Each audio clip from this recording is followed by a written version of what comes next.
नमो भगवते वासुदेवाय नमो नमः। आज 20वां अध्याय ज्ञान योग, कर्म योग और भक्ति योग। उद्धव जी कहते हैं कि जो जो आपने कहा यह सब वेदवाणी ही है प्रभु, क्योंकि वेदवाणी में जो जो बताया गया है वह आपके श्रीमुख से ही बताया गया है। यानी उसके अंदर गुण और दोष के बारे में भी प्रभु आपने बताया है, और गुण और दोष के अंदर ये जो भेद होता है, इस भेद दृष्टि का कहीं पर आप विरोध भी करते हुए देखे गए हो। तो ये जो विरोध है यही मेरा संदेह है, ये जो निषेध है यही मेरा संदेह है। आप कृपया करके मेरा ये भ्रम मिटाइए। तो उद्धव के ऐसे प्रश्न करने पर भगवान श्री कृष्ण उन्हें उत्तर देते हैं।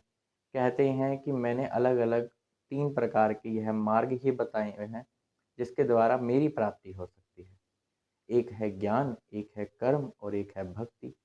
जिस प्रकार से मनुष्य का जिस प्रकार का स्वभाव और जिस प्रकार के कर्म होते हैं, उसे इनमें से एक चुनने को मिलता है, और जब वह इनमें से एक चुन लेता है तो फिर वह मेरे परम तत्व को जान लेता है। तो वह जानने से पहले ज्ञान किस प्रकार है, कर्म किस प्रकार है और भक्ति योग किस प्रकार है वह जानते हैं। जैसे कि ज्ञान योग, जो हर चीज़ से विरक्त हो गया है कि अब मुझे यह सब नहीं चाहिए, अब मैं कोई अच्छा नहीं लगता, मैं इसमें नहीं रुचि रखता, मुझे ये कर्म बंधन में नहीं रहना, मुझे ये कर्म नहीं करने, मैं तो परमात्मा का साक्षात्कार करना चाहता हूँ। तो फिर वह ज्ञान योग का अधिकारी हो जाता है। कर्म योग, इसका उल्टा लगा लीजिए कि उसे अभी किसी चीज़ से विरक्ति नहीं हुई है, लेकिन वह भगवान को पाना चाहता है, लेकिन कर्म करते हुए, तो फिर कर्म योग का अधिकारी वह हो जाता है। और भक्ति योग, यानी कि उसे ना आसक्ति है ना विरक्ति है, यानी कि ऐसा भी नहीं है कि उसे सब चीज़ों से आसक्ति है, मुझे ये चाहिए, मुझे वो चाहिए, और विरक्ति यानी कि मेरा इससे मोह उठ गया, मैं कुछ भी नहीं चाहता। यानी इन दोनों के बीच में लगा लीजिए, ना उसे आसक्ति है ना उसे विरक्ति है, वह फिर भी प्राप्ति करना चाहता है, तो भक्ति योग का अधिकारी वह है। भक्ति योग का अधिकारी सरलता से बना भी नहीं जा सकता, क्योंकि भक्ति योग तो तब प्राप्त होता है जब कोई पूर्व जन्म के कर्म हमारे जुड़े होते हैं भगवान के साथ। जब वह कर्म जुड़े होते हैं तब भगवान हमें इस भक्ति योग का दान करते हैं, और जब हमें उनकी भक्ति होती है तब हम क्या करते हैं उस भक्ति में, उनके गुण, उनकी लीला, उसका श्रवण करना, उसका गान करना, और उसमें गोते लगाना। यूँ लगा लीजिए एक बहुत ही बड़ा समुद्र है जो कि भक्ति से भरा हुआ है, उनके रूप से भरा हुआ है, उनके सौंदर्य से, उनकी लीला से। तो उसमें जितना हो सके उतने गोते लगाना, यह भक्ति योग में हो जाता है। जो तीनों में से कोई भी मार्ग चुनता है, उन तीनों मार्ग के ज़रिए वह कहते हैं कि मेरी ही प्राप्ति होती है।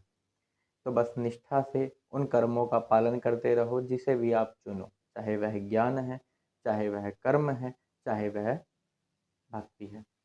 वह कहते हैं कि यह शरीर के अंदर जो मैं और मेरापन करता है वह मूर्ख है, क्योंकि यह शरीर बहुत ही पाना दुर्लभ है, और इस शरीर की प्राप्ति बड़ी मुश्किल से जैसे हुई है, तो हम ये जानते हैं कि ये जो शरीर है ये नाशवान है। या तो ये आग में जलकर राख का ढेर होगा, या ये कुत्तों और सियार का भोजन बन जाएगा, या फिर इसे ज़मीन में गाड़ दिया जाएगा। तो जब इसकी यही गति होनी है, और जब हम जानते हैं कि यह होना ही होना है, और फिर भी हम इसी को ही सुख देने में लगे रहते हैं और भगवान को अपने हृदय में धारण नहीं करते। इसको भगवान एक वृक्ष से समझाते हैं कि एक वृक्ष है जिसको यम के दूत काट रहे हैं। उस वृक्ष की किसी डाली के ऊपर एक घोंसला है, और जिसके ऊपर वह जीव बैठा हुआ है। यदि वह जीव अपने ही साथ बैठे ईश्वर का आश्रय लेकर वो उड़ जाता है वहाँ से, तो वह बच जाता है, और यदि ऐसा नहीं होता तो फिर वह कर्म बंधन में तो रहता ही है, साथ ही जन्म मरण में भी बंधा ही रहता है, फिर उसकी सरलता से मुक्ति नहीं हो पाती। अब कुछ व्यक्ति ऐसे कहते हैं कि हमारा मन वश में नहीं हो रहा। अरे क्यों नहीं हो रहा?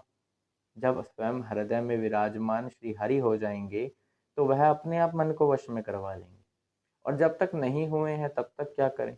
हम ध्यान लगाने बैठे, हम भक्ति करने बैठे, हम जप करने बैठे, हम तप करने बैठे, तो हमारा मन कहीं भाग गया। अरे उसे बहलाओ, उसे फुसलाओ, उसके साथ मीठी मीठी बातें करो, वापस ले आओ। एक बार जाएगा, 2 बार जाएगा, तीसरी बार फिर समझा कर बैठाओगे तो नहीं जाएगा, क्योंकि वह समझ गया है कि अब मैं कहीं भी जाऊँगा तो मुझे वापस ही यहीं आना है।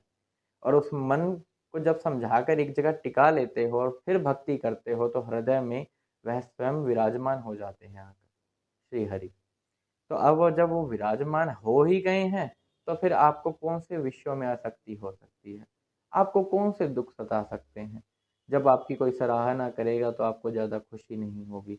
जब आपकी कोई बुराई करेगा तो आपको ज़्यादा दुःख भी नहीं होगा। फिर ऐसा समभाव हो जाएगा और मन में इतनी प्रसन्नता हो जाएगी। मन हर चीज़ से यूँ भी नहीं कह सकते कि विरक्त हो जाएगा और यूँ भी नहीं कह सकते कि हर चीज़ में आसक्त हो जाएगा। लेकिन आप ज़रूर भगवान के हो जाओगे, इतना कह सकते हैं। और भगवान के भक्त भी कैसे होते हैं, यह हर चीज़ को जानते हैं, मानते हैं, लेकिन कब कैसा व्यवहार करते हैं यह उनकी लीला होती है। ये क्योंकि वही रक्षक हैं हमारे। जब हम उनकी शरण में आ गए, जब उनके चरण ही हमारे एकमात्र आश्रय हैं, तो फिर हमें किस चीज़ से डरना? फिर वो हमारे ही हो जाते हैं और हमारे लिए हमारी रक्षा करने के लिए हमेशा खड़े ही रहते हैं कि मेरे भक्त को किसी प्रकार का कोई संकट ना पहुँचे। और वो भी भक्त से कुछ पूछते हैं तुझे कुछ चाहिए? तो वह कुछ माँगता ही नहीं। भगवान कहते हैं नहीं, नहीं मैं तुझे दे देता हूँ, तू चल स्वर्ग ले ले। नहीं भगवान मेरे को स्वर्ग नहीं चाहिए। यदि आप स्वर्ग दोगे तो खामखा इसकी चिंता बन जाएगी, मेरे पुण्य क्षीण हो जाएँगे, फिर मेरे से स्वर्ग छूट जाएगा। नहीं प्रभु स्वर्ग नहीं चाहिए। अच्छा कैवल्य मोक्ष ले ले। नहीं स्वर्ग वो भी नहीं चाहिए। अच्छा चाहिए क्या यह तो बता। तो वह भक्त कहता है प्रभु आपके चरणों में वो सुदृढ़ भक्ति चाहिए। उसके सिवा मुझे कुछ भी नहीं चाहिए। ये जब प्राण इस शरीर से निकले तो केवल आपके पास आएँ। इस शरीर का क्या होगा मुझे इससे मतलब नहीं है, क्योंकि ये शरीर तो पहले भी कभी नहीं था, तो बाद में इसका रहना ना रहना वो तो पता ही है। लेकिन जो प्रभु मैं हूँ, ये आप में ही लीन हो जाऊँ। मुझे इस जन्म-मरण में ना आना पड़े, क्योंकि फिर कोई देवता हो, चाहे कोई सतयुग का प्राणी हो, द्वापर युग, त्रेता युग, कहीं से भी कोई भी हो, वह जानता है मनुष्य शरीर दुर्लभ है। पर मैं तो यह कहता हूँ कि यह मनुष्य शरीर भी मत ही लो, क्योंकि फिर मनुष्य शरीर में होकर विषय दिखते हैं, उनमें आसक्ति होने का डर होता है। फिर अपने शरीर में मैं मेरापन आने लग जाता है।